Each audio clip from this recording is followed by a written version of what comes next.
यद्यपि जसोदा नंद अरु ग्वाल बाल सब धन्य, ताते या व्रज धाम में गोपी भई अनन्य। एक संत कवि ने कहा कि यूं तो यशोदा मैया, नंद बाबा, श्री कृष्ण के बाल सखा सभी धन्य है, धन्या की धन्य है, पर गोपिकाओं की महिमा सबसे अलग है। गोपी भई अनन्य, इन जैसा दूसरा मिलना असंभव है। गोपिकाओं की महिमा अनंत है, अमित है। एक स्थान पर भगवान कृष्ण ने कहा कि गोपियां, उनका क्या संबंध है मेरे साथ। स्वयं सर्वात्मा भगवान सोच पड़ गए। फिर क्षण भर विचार करके बोले, गोपियां मेरी क्या नहीं है, गोपियां मेरी सब कुछ है। सब कुछ, सर्वस्व संबंध संसार के किसी प्राणी के साथ किसी का हो नहीं सकता। गोपिकाओं का श्री कृष्ण के साथ सर्वस्व संबंध था। पितु मातु सहायक स्वामी सखा, तुम ही एक नाथ हमारी। तात मात भ्रात बंधु, सब संबंध भगवान के साथ। घर में माता पिता थी, पर वास्तविक माता पिता श्री कृष्ण थे। घर में संतान थी, अनेक विवाहिताएं गोपिकाएं थी। घर में संतान थी, संतान से अधिक संतान सुख, संतान से अधिक वात्सल्य श्री कृष्ण के प्रति था। अनेक संबंधी थे, स्वजन थे, परिकर था। उन सब का संबंध, उन सब का स्नेह संबंध श्री कृष्ण चरणों में समाविष्ट हो चुका था। पति थे, ऐसे पति थे जो पत्नी से प्रेम करते थे, सच्चे थे, निष्ठावान थे। गोपियां जो विवाहित थी, पतिव्रताएं थी, पर परम पति श्री कृष्ण ही मानती थी। पति इसलिए पति है, पति इसलिए प्रिय है कि इनमें श्री कृष्ण की आत्मा है, जीवात्मा, परमात्मा का अंश है। परम पति श्री कृष्ण, सारे संबंध श्री कृष्ण के साथ। पिता परम पिता, माता परम माता, भ्राता परम भ्राता, बंधु परम बंधु, प्रेमी परम प्रेमी, प्रियतम परम प्रियतम, पति परम पति। गोपिकाओं का श्री कृष्ण के पास साथ इस प्रकार का संबंध था। इन गोपिकाओं के साथ श्री कृष्ण का रास हुआ था। रास पूर्णिमा कल होगी, उसका छोटा सा उत्सव यहाँ भी होता है। गोपिकाएं विश्व ब्रह्मांड के इतिहास में सर्वोत्कृष्ट स्थान प्राप्त कर चुकी हैं। प्रेम साम्राज्य में, जगत के किसी भी साम्राज्य में गोपिकाओं का स्थान सर्वोपरि है, सर्वोच्च है, अनन्य है, अप्रतिम है, असंबोध है।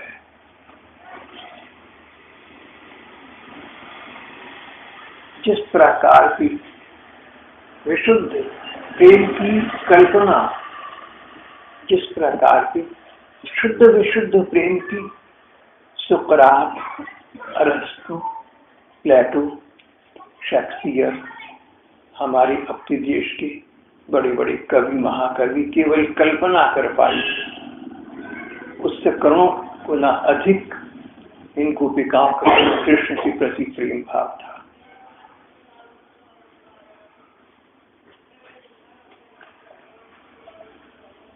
गोपिकाओं को ये श्री कृष्ण के प्रति सर्वांगीण प्रेम यूं ही प्राप्त हो गया, तो नहीं है।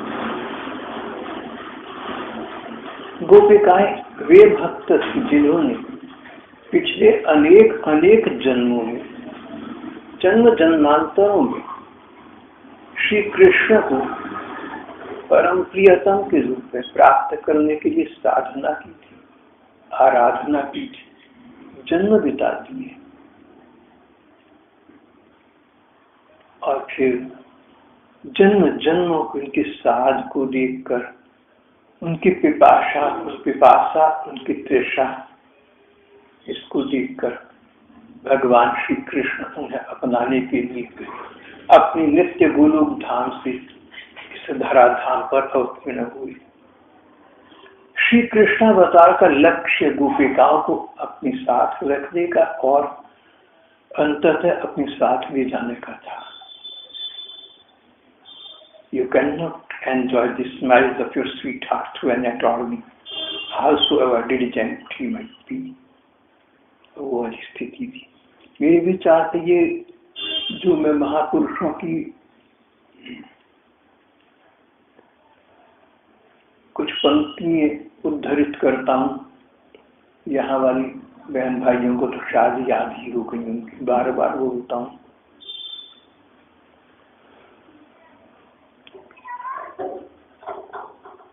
जन्म जन्मांतर के पिपासु ये गोपिकाएं श्री कृष्ण के अवतारी युग में अंतिम मानव जन्म प्राप्त करके प्रकट हुई थी। परिणाम इनका जन्म क्या और प्राकट्य क्या? श्री कृष्ण का जन्म हुआ, श्री कृष्ण ने जन्म लेने की लीला की। अव्यक्त भगवान व्यक्त रूप में प्रकट हो गए। अजन्मा भगवान ने गोपिकाओं के लिए जन्म लेने की लीला की। अनामी भगवान ने नाम स्वीकार किए, सब गोपिकाओं के लिए किया, सब प्रेमी भक्तों के लिए किया। श्री कृष्ण का जन्म हुआ, श्री कृष्ण का प्राकट्य हुआ। छोटे से बच्चे थे, बहुत नन्हे बालक थे। घुटलियों चलना अपने प्रांगण में, अपने आंगन में कठिनाई से आता था। उस समय भी उनकी समवयस्का ये गोपिकाएं उनके प्रेम में पड़ी रहती थी। श्री कृष्ण 1 वर्ष के हुए, 2 वर्ष के हुए, 3 वर्ष के, 4 वर्ष के, उनके साथ की गोपिकाएं उनके प्रेम में पड़ी रहती थी। संसार उन्हें विस्तृत हो चुका था, संसार सूझता नहीं था। ये नन्ही बच्ची श्री कृष्ण पर दृष्टिपात करती, अपनी बालोचित चंचलता भूल जाती। बच्चे हंसते मुस्कुराते खेलते कूदते सब विस्तृत हो जाता। श्री कृष्ण पर दृष्टि पड़ते ही निष्पन्द हो जाती, स्तब्ध हो जाती, स्वर्ण प्रतिमा की भांति चित्त लिखी सी रह जाती थी। उनके हृदय में महागंभीर सागर उद्वेलित हो रहा था, श्री कृष्ण प्रेम का सागर। चैतन्य महाप्रभु के हृदय में भी श्री कृष्ण का प्रेम सागर उद्वेलित हो रहा था। इन्हीं गोपिकाओं के नागर का, मीरा के हृदय में भी प्रेम प्रवाहित हो रहा था, अपने गिरधर नागर का। आंडाल के हृदय में भी यही ज्वाला थी, भगवान रंगनाथ के साथ एकता प्राप्त करने की। अनेकानेक भक्तों ने अनेकानेक कालखंडों में, अनेकानेक देशों प्रदेशों में इन श्री कृष्ण की परम प्रियतम रूप में प्राप्त करने के लिए उपासना की थी, आराधना की थी, साधना की थी। सारा संसार पीछे छूट गया। देखने को संसार में थी, पर मन से भगवान में थी। तन संसार में था, मन भगवान में था। इस प्रकार के अपने प्रेमी भक्तों को पुरस्कृत करने के लिए और अंततः अपने साथ अपनी नित्य नित्य धाम में ले जाने के लिए स्वयं श्री कृष्ण व्यक्त से व्यक्त हुए, आविर्भूत हुए, प्रादुर्भूत हुए और ब्रजभूमि में उन्होंने अपनी प्रणय लीलाएं सर्व समक्ष के सम्मुख उपस्थित की।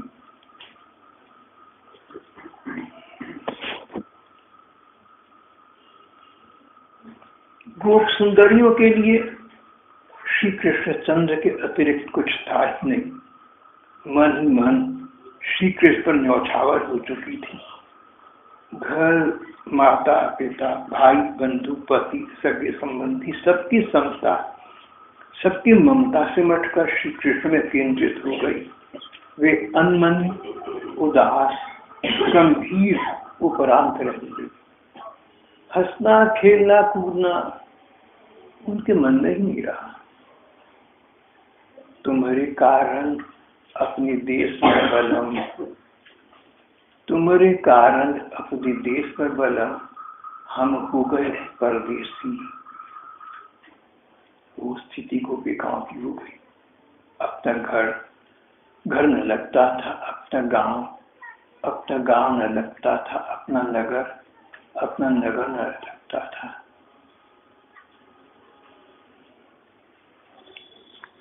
नयनों में जल, उनके नयनों में जल भरा रहने लगा।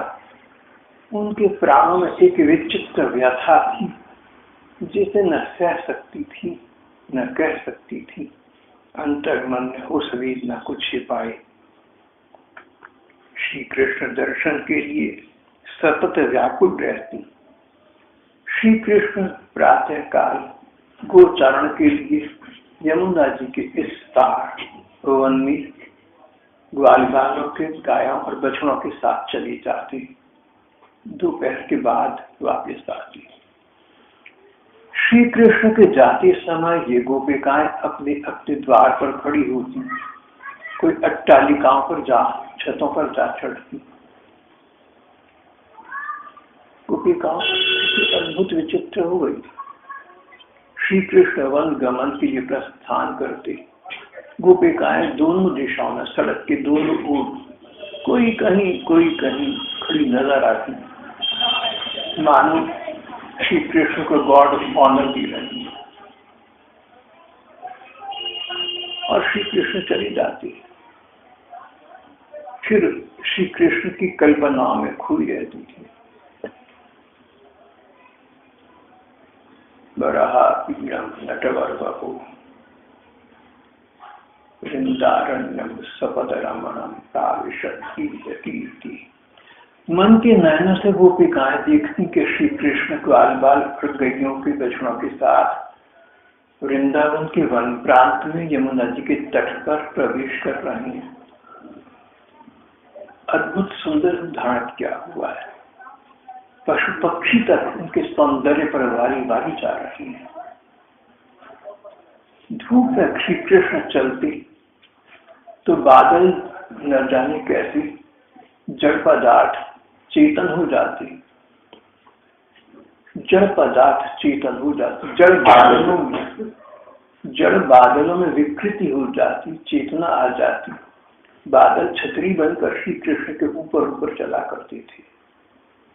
गोपिकाएं इस सब सत्य का अवलोकन, इस सब तत्व का एक दर्शन भाव नयनों से घर में बैठी किया करती थी।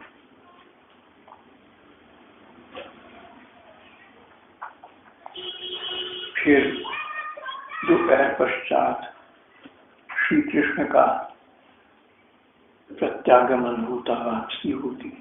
फिर वही स्थिति, गोपिकाएं अपने द्वार पर, अपनी अट्टालिकाओं पर खड़ी रहती, वाताक्षरियों से बाहर झांकती रहती, खिड़की रोशन डाल के बाहर की ओर देखती रहती। कृष्ण आ रहे होंगे, आगे आगे गाय बछड़े होंगे, साथ पीछे ग्वाल बाल होंगे। श्री कृष्ण के अधवा पर वंशी धरी होगी, वंशी में विचित्र अद्भुत सौम्य स्वर छिड़ रहे होंगे। और कभी प्रतीक्षारत गोपिकाओं को सहज ऐसा लगता कि विलंब हो गया, कृष्ण समय पर आई नहीं, तो एक दूसरे से चर्चा करती, उलाहना देती थी, उत्प्रेक्षाएं करती। क्या करें, कृष्ण बेचारे चाहते तो हमारे लिए जल्दी आना है, पर ब्रह्मा जी, शिव जी, देवराज इंद्र इन्हें मार्ग में मिलकर दंडवत करने लगते हैं, प्रणाम करने लगते हैं। श्री कृष्ण सबके अभिवादन का प्रत्युत्तर देते हैं, सबका मान रखते हैं, भले ही देर हो जाए वापस आने में। भावों के स्वर में स्वर मिलाकर गुण जानने वाले श्री कृष्ण शिव जी ब्रह्मा जी और इंद्र का आदर रखे, कौन सी बड़ी बात है, पर उन्हें विलंब हो जाता है। उनके क्षणिक विलंब को हम गोपिकाएं सहन नहीं कर पाती, इसमें श्री कृष्ण क्या करें। युगार्जितम निवेशी चक्षुषास्त्रावृषायितम शून्यायतम जगत सर्वम गोविंद विरहिणी। गोपिकाओं की श्री कृष्ण के अभाव में आधे क्षण को भी संतृप्ति न होती थी। आधे क्षण को आंखों पर पलक बिना बनाने वाला विधाता उन्हें मूर्ख लगता था। विधना कितने नासमझ हो तुम, भला आंखें बनाई, उन पर पलक क्यों बना दी? पलक झपकती तो उतनी क्षण, उतना क्षणांश पलक झपकने के दौरान श्री कृष्ण को लगी दृष्टि पलक झपकते समय जिस क्षणांश को विसर्जित होती है, कृष्ण दर्शन के उतने विलंब को भी हम सहन नहीं कर पाते। ऐसी गोपिकाओं की दशा थी। एक स्थान से दूसरे स्थान पर दृष्टि फेरते हुए उनके दृष्टि पथ में श्री कृष्ण लगे रहते थे। जित देखो चित्त श्याम मरिए, जहाँ देखो श्री कृष्ण ही दिखते हैं। दृष्टि में श्री कृष्ण बस गए, नयनों में श्री कृष्ण बस गए, मन मंदिर में श्री कृष्ण का स्थायी प्रादुर्भाव हो गया। घर के काम काज करती मन न लगता, गृह कार्य पड़ी रह जाती।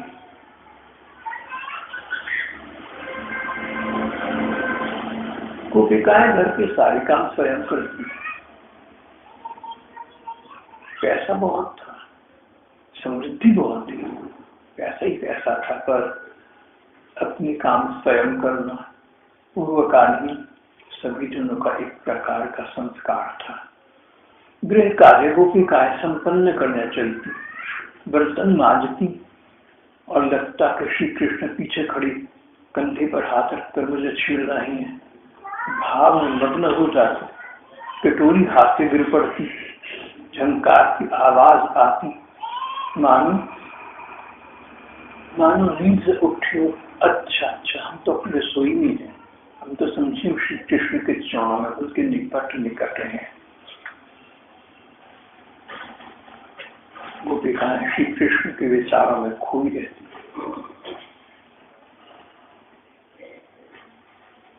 यात्रा मार्ग में श्री कृष्ण का विचार बना रहता था। सड़क पर चलते समय देखा पेड़ पर पक्षी बैठे चहचहा रहे हैं। गोपियां चर्चा करती सकी, धन्य है ये पक्षी वर्ग, इन्होंने यहाँ से आते जाते श्री कृष्ण को देखा होता है, इससे चहक रही हैं। इनके जीवन के इस सुखानंद का यही रहस्य है। सुख तो वही है जो श्री कृष्ण से प्राप्त होता। इन पक्षियों को चहक धन्य है।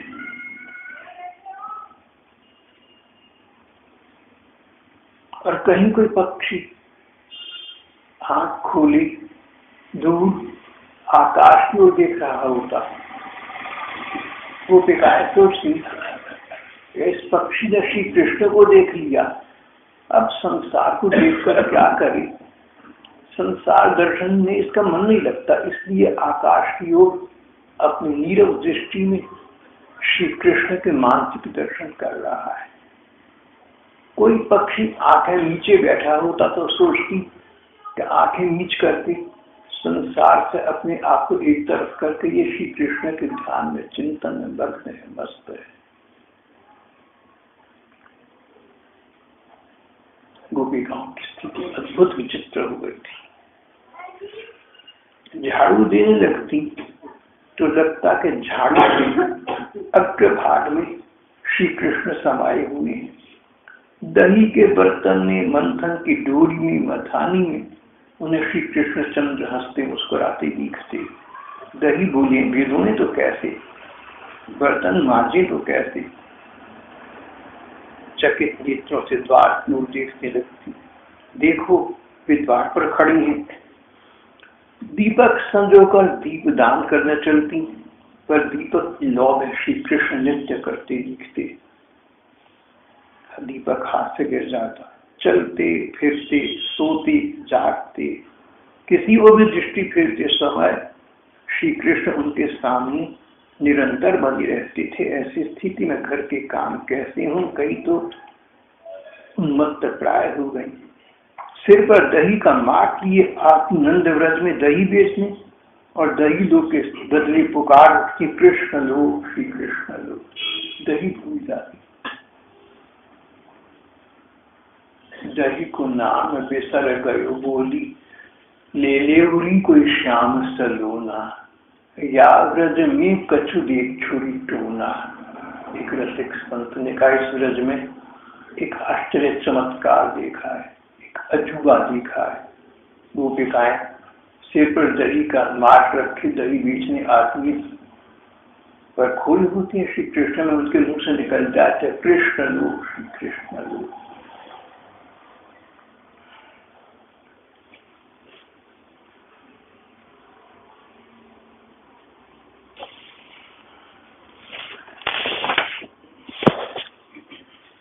हे सखी ये वंशी बड़ भागी, कौन सुकृत इनकी अनुरागी।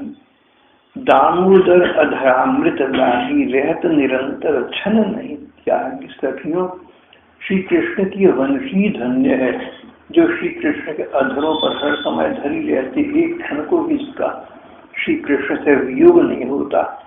व्रज की हरनियां धन्य है, सुरवनिताएं धन्य है। सखी देव अधुन की रहो, तुम इन गायन तन किन चाहो। तुम गायों को देखो, श्री कृष्ण की ओर टकटकी लगाकर देखती रहती हूँ और कभी पास आकर उनको चाटने का प्रयास करती हूँ। गैयों के बछड़े, उनकी तो दशा ही अद्भुत निराली हो जाती है। श्री कृष्ण को देखकर या उनकी वंशी ध्वनि का स्पर्शन करके बछड़े भी मुंह में लिया दूध का घूंट न निकल पाती है न उगल पाती है। उन्मत्त होकर श्री कृष्ण को निर्निमेष नयनों से अपलक दृष्टि से देखते रहती हैं। वेणु गीत सुनी सरिता, जिमि निरखं सजनी मेघ को नेह। गोपिकाओं में न रद्धि लज्जा न हरा था कोई भय। वे निश्चय कर चुकी थी, हाँ तो कृष्ण चरण विपटानी, जो भावे सो होए। मैं तो श्री कृष्ण की हो चुकी, अब जो होगा सो देखा जाएगा। मेरे लिए कोई लौकिक कर्तव्य न रही, मेरे लिए कोई सांसारिक दायित्व न रही। मैं तो सब बातों से दूर जा चुकी। जो मेरो यह लोक जाएगो और परलोक न सायरी। अगर मेरा ये संसार और परलोक दोनों बिगड़ते हो तो भी कोई बात नहीं। नंद नंदन को तऊ न छोड़ू, मिलूंगी निशान बजायरी।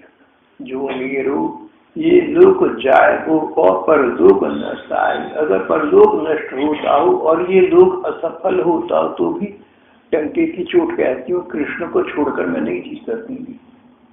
मैं तो कृष्ण बिना ना जीऊंगी माई। परमानंद स्वामी के सर्वस डारों वारही। गोपिकाओं की दशा विचित्र थी।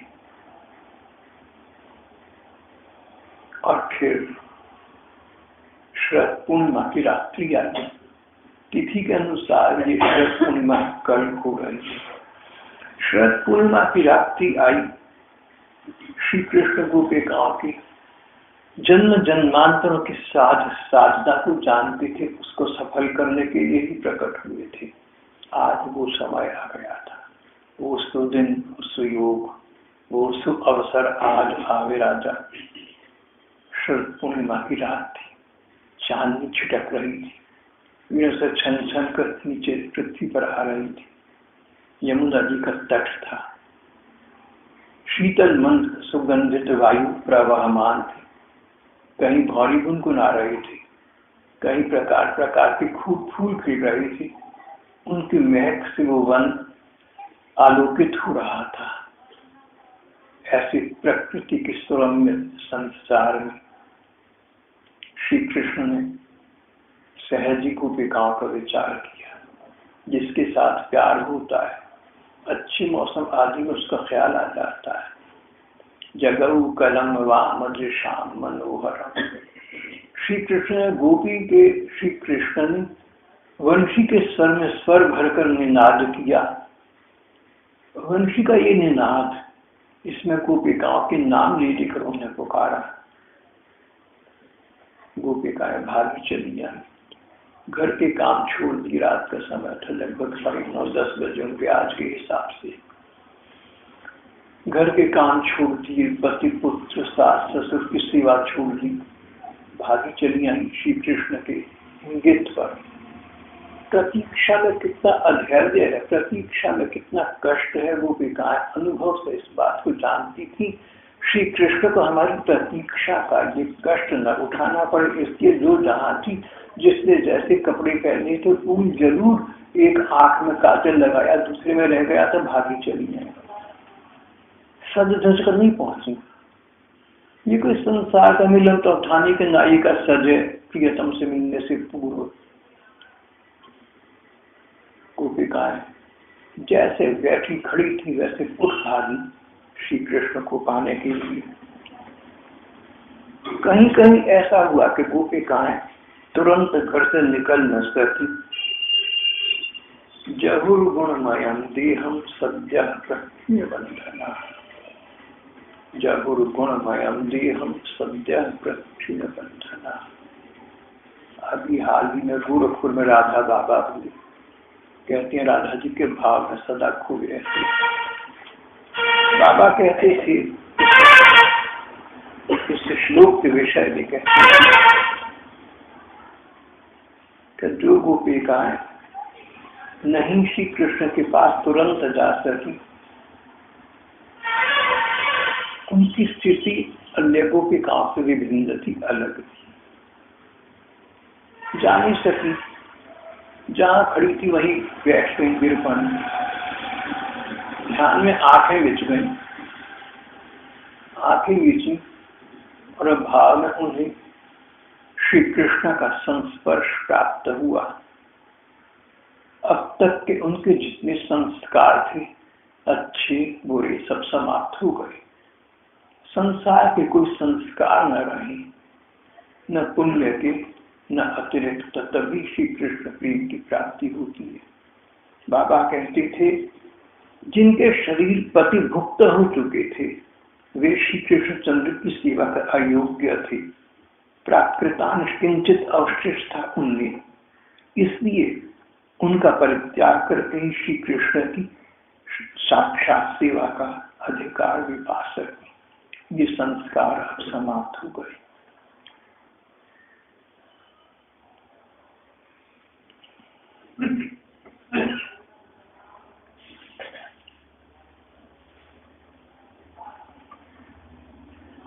वंशी रस से आकर्षित होकर राशि राशि गोप सुंदरियां एकत्रित हुई। उनकी बड़ी विकट प्रेम परीक्षा हुई, सब की सब उसमें उत्तीर्ण हो गई। उनके परमोच्चल भाव के मूल्य में विश्वास का परमात्मा उनके हाथों बिक गए। गोप सुंदरियां श्री कृष्णचंद्र के हृदय से लगकर कृतार्थ हो गई।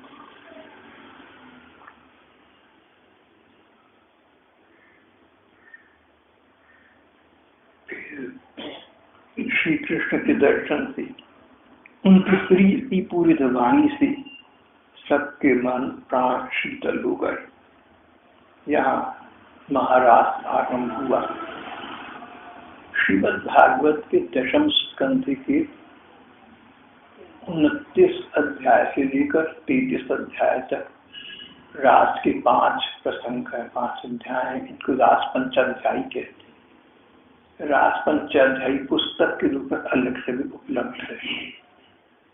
रास पंचाध्यायी, रास के 5 अध्याय। भगवान पिता रास श्री शरदूत्फुल्ल मल्लिका विचरन्तु मनश्चक्रे योग मायानुपाश्रिता।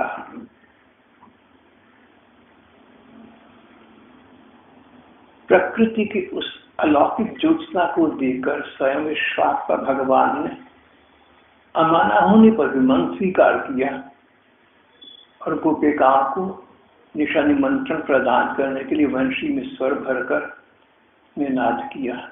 जगऊ कलम वाम दिशाम मनोहरम।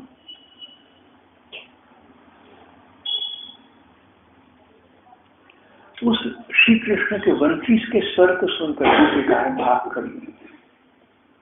निशम्य गीतम तदनंगवर्धनम रजस्त्रिय कृष्ण गीत मानसा आजग्मुरन्यून्यमलक्षित उद्यमा सयत्र कांतु जबलूल कुंडला। श्री कृष्ण की वंशी का स्वर जिस दिशा से आ रहा था उस दिशा की ओर गोपिकाएं धावित भागी चली गई।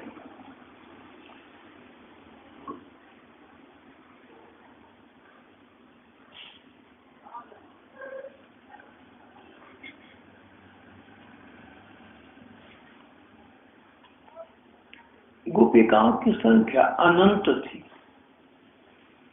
श्री कृष्ण मानव रूप में लीला भले ही कर रहे हूं, पर थे तो भगवान ही, सर्व समर्थ, अनेक रूप धारण करने में समर्थ। जितनी गोपिकाएं थी श्री कृष्ण उतने ही रूपों में प्रकट हो गए। हर गोपी को कृष्ण प्रेम में खोई हुई गोपी को बस यही पता था कि श्री कृष्ण और ये गोपी प्रणय लीला में संलग्न है। अपने शरीर का भान नहीं था, फिर बाह्य जगत का बोध तो कैसे होता।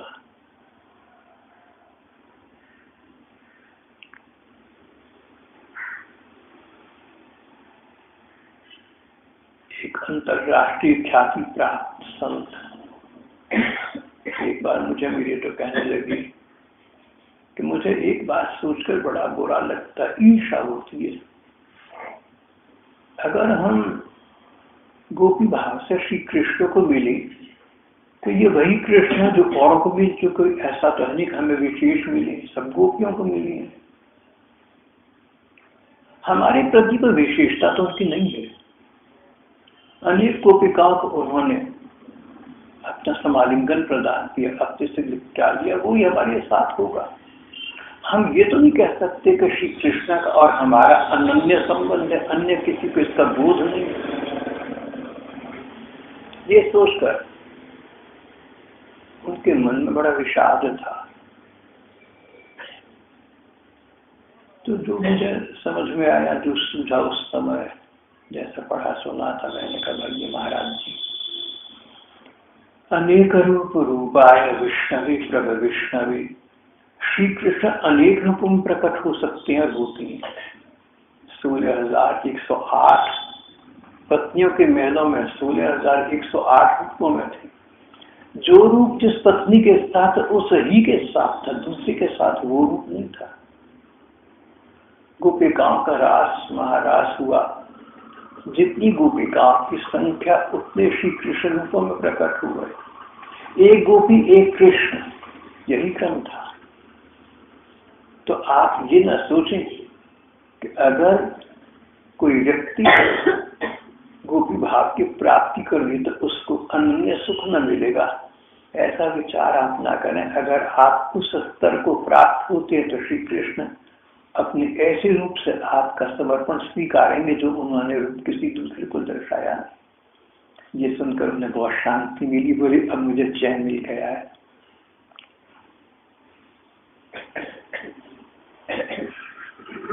पावन प्रकाशमानम व्याप्ति गोप योगिता प्रेमे से आत्मा आत्मा रामों के लिए उतरे रूप बनाए के लास्ट 33 अध्याय का 20वां श्लोक।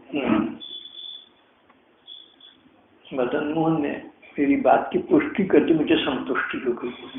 भागवत का श्लोक बोला इन्होंने जिसमें कहा है कि जितनी गोपिकाएं थी भगवान ने उतने रूप धारण किए।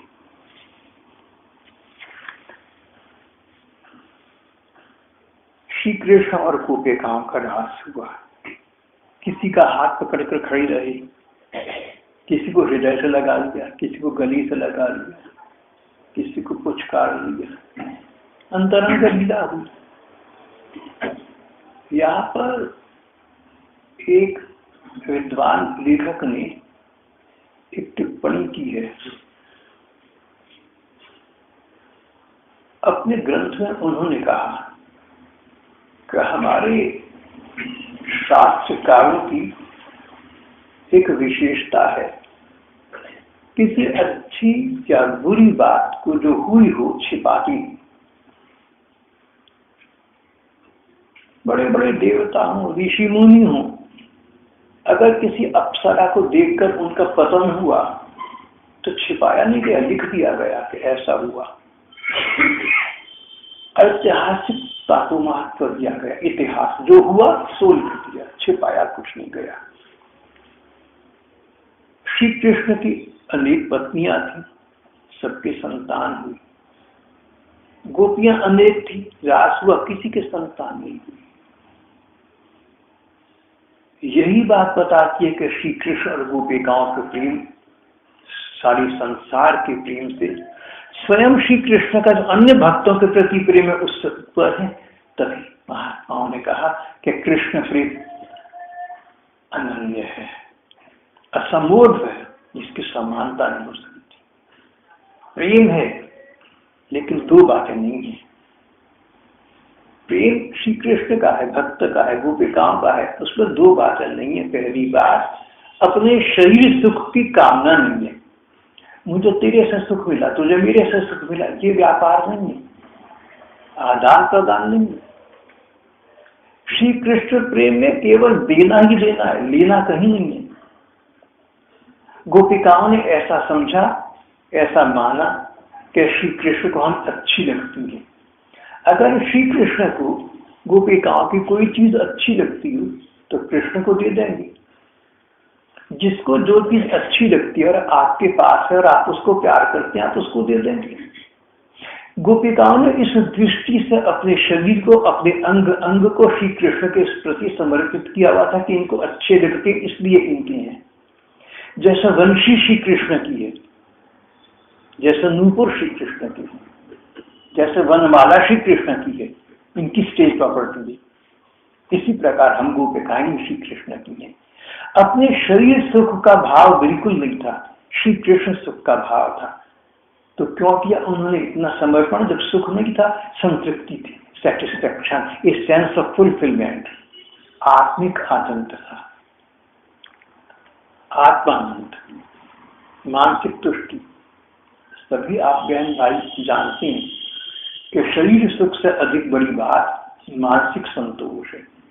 कई बार शरीर को सुख मिलता है लेकिन मन में संतोष नहीं होता, मजा नहीं आता, अच्छा नहीं लगता। ये तो नित्य प्रति का आप सबका ही अनुभव है।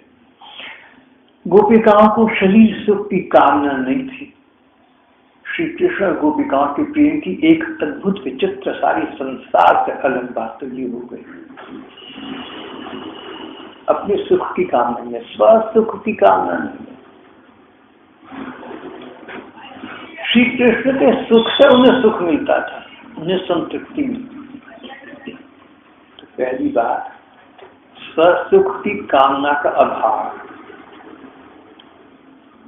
और दूसरी बात, अगर श्री कृष्ण के हृदय में गोपिकाओं के अतिरिक्त किसी अन्य के प्रति उससे अधिक प्रेम जाग जाए, तो गोपियां चाहेंगी कि वो अधिक प्रेम उन्हें प्राप्त हो जाए। उनका लक्ष्य श्री कृष्ण को संतुष्ट दिखना था, सुखी दिखना था। गोपिकाओं ने श्री कृष्ण के लिए स्वसुख का विसर्जन किया हुआ था, इसीलिए उनके साथ इतनी लीलाएं हैं। गोपिकाओं के मन में ये विश्वास था, श्री कृष्ण बार बार कहते थे, करके दिखाते थे, इसलिए विश्वास था कि हम गोपिकाएं, हम श्री कृष्ण को अच्छी लगती हैं, हमारे तन मन श्री कृष्ण को अच्छी लगती हैं। जो अच्छा कृष्ण को लगे और हमारे पास वो कृष्ण का है, प्रेम का सिद्धांत। हम अच्छी लगती है तो श्री कृष्ण की सेवा में हम समर्पित हैं। आश्लिष्यवा पादरतुं पिनष्टुमां अदर्शनान् मर्महतां करोतु यथा तथा वा विदधातु लभ्यतु मत्ताननाथस्तु सहीव नापरः। श्री कृष्ण की इच्छा है, हम उसमें संतुष्ट हैं। चाहे तो हमें गली से लगा लें और चाहे मैं ठुकरा कर दूर फेंक दूं। ये तो वस्तु तो भारी ही है, ठुकरा दूं या प्यार करूं। ये भाव था गोपिकाओं का। इन गोपिकाओं के साथ रात महाराज हुआ था और फिर प्रत्येक रात्रि लगभग 2-2.25 वर्ष गोपिकाओं का और श्री कृष्ण का ये रास रस चलता रहा। उसके बाद